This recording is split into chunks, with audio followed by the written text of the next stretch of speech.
Alrighty, hey again, it's Matt from Cook's Forge here, doing our first OnlyBlades knife review. So, we have a tiny little fucker right now. This is actually not mine. This is actually being lent to me by my good cameraman cousin behind the scenes here. So the company is TRUE. I've never fucking heard of him before until he bought one of this little sucker. So a little backstory on this knife. You used to be able to pick it up at Marvin's Supply. I don't know if y'all are still able to do so. He got a good deal on it. Paid about $25 for a small knife. Now a lot of folks would think, holy shit, Matt, what the fuck? $25 for that dinky little bastard? Well, yeah. But it's actually made of pretty decent steel here. It is the smallest flipper that TRUE actually makes. Ooh, goes good. It's very small. About a little over 4-inch overall length. You got about a 1.5 inch blade on there. It is a chromoly high carbon steel, 7CR, 17 MOV to be specific. But you know, we'll get into the different types of knife steel and that. But basically, overall, it's a decent stainless resistant high carbon steel. Unfortunately, it is made in fucking China. So that being said, first impressions of the knife, you know, you got that real responsive flickiness out, very fidgety for a lot of people who like folders. Folders are all right in my opinion. I'm more of a fixed blade man myself, but I do see the respect of it. Now the cool thing is, despite its small size, it does actually have a branded clip for your belt.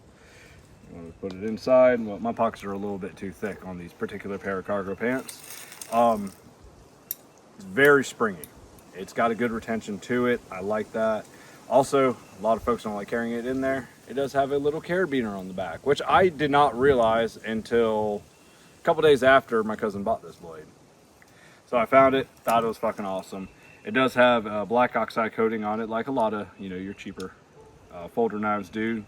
It's, OD G10 scales, which is really good. So overall thoughts and impressions, build quality is very good. I like the build quality of it. Like I said, you know, when you can get your finger angled right, you get it right once you figure it out. It's very satisfying to flip. Retention spring for the lock is actually really good. It's not overbearing. You would think it being this fucking small, but basically it is very good. It does take a starter key if you ever need to tighten or loosen it, oil it.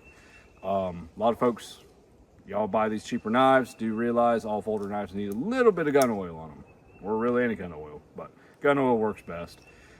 Very snappy, very responsive. I would say application wise, this would be a really good general purpose box cutter. Amazon, if you're an Amazon warrior, that'd be great. I'd recommend it there.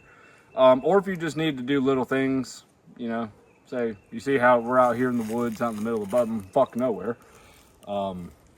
We have a lot of projects going on out here. A lot of times we're carrying cordage around and we need a little piece of cordage. None of us are wanting to carry a big, heavy, bulky knife or anything like that. This little fucker comes in handy.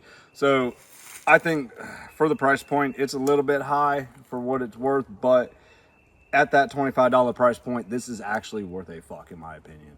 If I would have saw them that day, I would have got me one too, but I didn't. Oh well.